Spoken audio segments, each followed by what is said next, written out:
Hi folks, welcome back. Dennis Fatosa, also known as F Noodles, and today we're going to be talking about Hasan Piker. Now, for anybody who's not familiar, Hasan is a Twitch streamer, progressive political commentator, and activist. He's known for broadcasting left-wing commentary on current events, international news, and culture.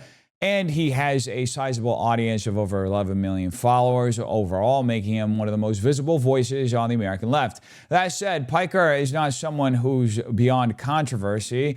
I mean, some of Hasan's first viral statements were about how America deserved 9/11 a few months ago.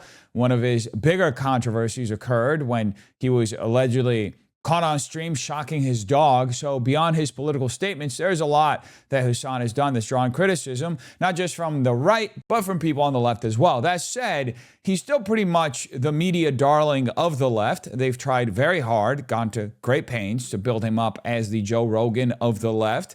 And he's since been going around endorsing candidates. He had a big role in platforming Abdul al-Sayed, the far leftist who ran for the Senate in Michigan and beat the Democrat establishment candidate in the primary.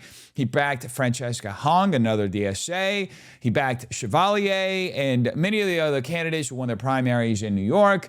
But it's not all victories. He did take some stumbles with candidates he backed out in Florida. That being said, Hasan isn't going viral today for any of those things. He's currently going viral for what he did yesterday during a live performance, quote-unquote performance, of his podcast Fear and in San Francisco, where he performed the song We Are Charlie Kirk. This is how it went down. Unafraid to die.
Now, some context should be given before I actually break down my thoughts on the situation. The song Hasan is singing is a viral AI-generated gospel rock tribute song released in September 2025, just days after Charlie Kirk's tragic assassination by an AI music project operating under the name Splexma. The track originally appeared on the YouTube channel Authentic Music and quickly blew up across social media platforms like TikTok, sparking widespread ironic mockery and memes because of the uniquely dramatic and over-the-top nature of this AI-generated song.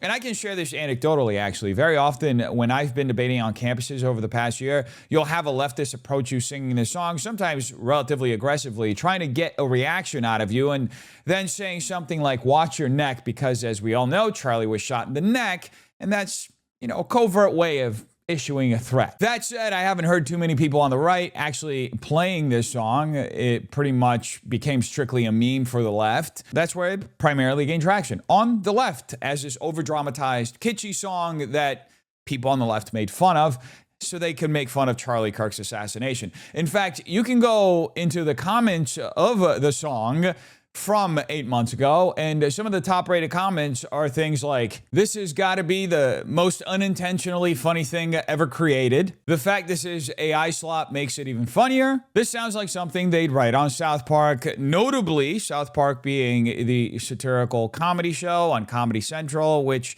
just months earlier, before Charlie's assassination, had actually made an episode making fun of Charlie. Another person said, they say unafraid to die, but I don't think he exactly had the split second to be afraid. I mean, very obviously, the song has not been taken very seriously.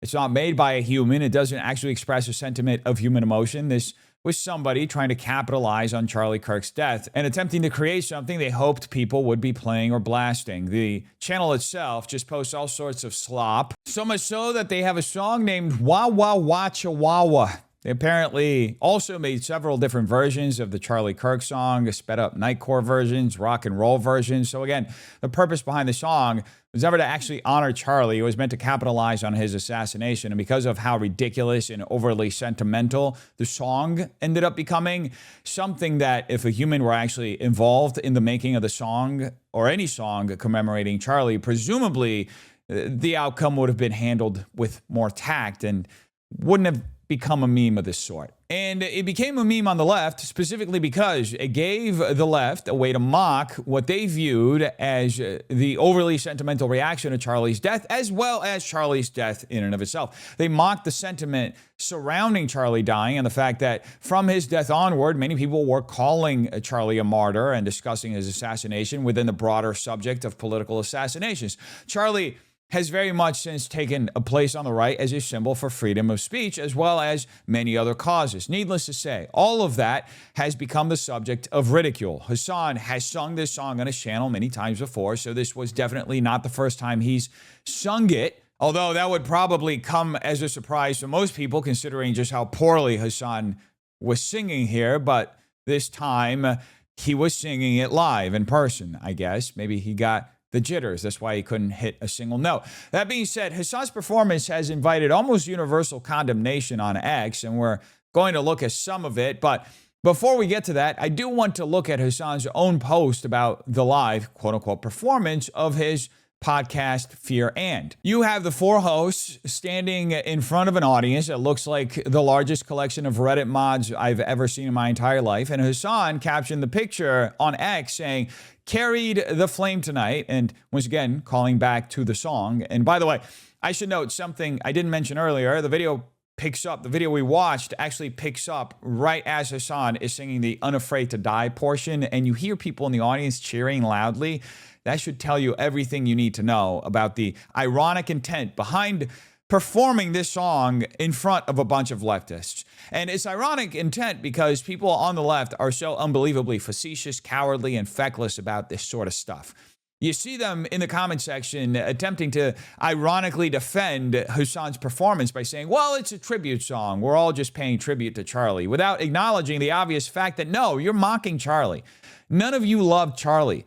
None of you stood for the things that Charlie stood for. In fact, many of you celebrated Charlie's assassination. This isn't speculation. It's well documented on the internet. And Hasan himself has made very insensitive comments about Charlie's assassination in the past. So none of what we're looking at is actually any surprise to anyone. Nobody is fooled by this throw a stone and hide your hand attitude that these leftists are adopting. Now, as I mentioned, this has drawn widespread condemnation from people on the right and the left. There are war Democrats condemning it as well, with some people even speculating that Hasan was in fact a right-wing op meant to reduce the credibility of the left. But that being said, something else ended up resurfacing in the middle of all of this.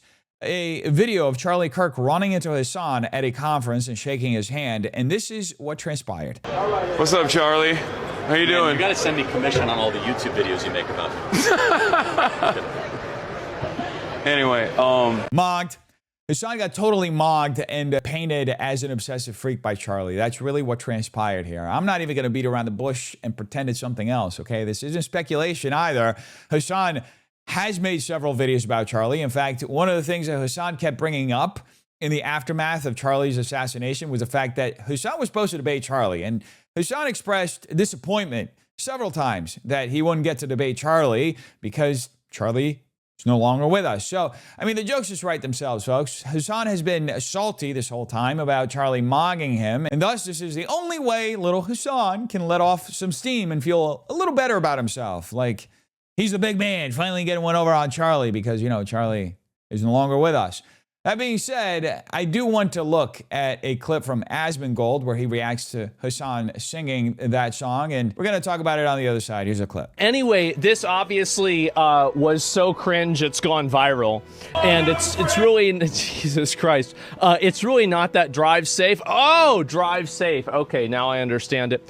What I find to be kind of weird about this is that, like, I mean, how is it that, like, Will and Cutie and Austin are sitting up there clapping along to this, right? I mean, Like, it's pretty obvious that Hasan supports political violence, and whenever he's singing songs and dancing around about Charlie Kirk being killed, it's kind of weird to see them up there just, like, going along with it, right? Unless they agree with it, too, which is, like, that's the only thing that I could assume, is that they're the ones that are agreeing with this also. Why would you do this? Why would you want to go on and make this a huge platform? It's a very weird thing. Really, really odd. I mean, I largely agree with Asmongold's overall point. He does keep going on for a few minutes, kind of circling around the same drain. But I agree with his point about Hasan's friends not holding him accountable and how they're all in this together. The reality of the situation is that they actually joined in. They very much share the same perspective. Why would we ever expect any of the people there with Hasan to suddenly gain a conscience and disavow this sort of behavior? They know who Hasan is. I mean, Hasan has touted the Hezbollah flag, the flag of a terrorist organization, as the coolest flag. This isn't new to anybody, right? I think what's astounding to me about Asmongold's take is that there's an expectation that there's any sort of humanity left on the left. These are the same people who were celebrating Charlie's assassination. These are the people who were often citing the guillotine at the No Kings rallies. The same people who basically want to guillotine everybody who disagrees with them. We shouldn't be surprised that these people have no humanity left. They really don't care. They don't see people on the right or even people on their own side who they disagree with as human beings for sharing a different opinion. So obviously they would join in, sing in delight, laugh, and think this is all hilarious. And this is the reality of the situation, too. This wasn't spontaneous at all. This is a live show. They planned this. They all knew it was happening. In fact, at one point, you even see one of Hasan's co-hosts turn on the flashlight on his phone and signal for the crowd to start flashing their own phone lights. They're all joining in. They're actively participating in this. This isn't the kind of thing of like, oh, not saying anything is complicity, like the left usually does, these sorts of purity tests. No, they are actively partaking in it. They're not hiding it. These people have gone off the cliff. You have to understand, there's no coming back for the left. There's no negotiating with these people. It's over.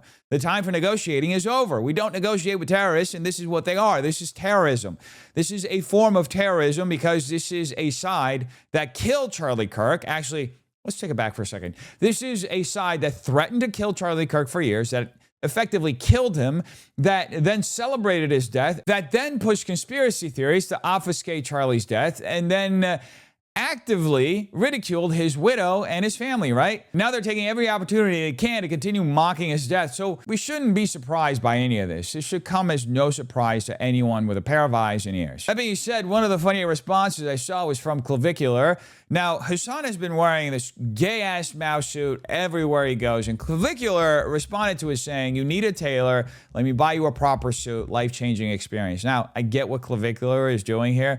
I just don't think he understands that all of this is purposeful. Hasan purposely wants to look like a communist dictator like Mao. That's the whole communist look.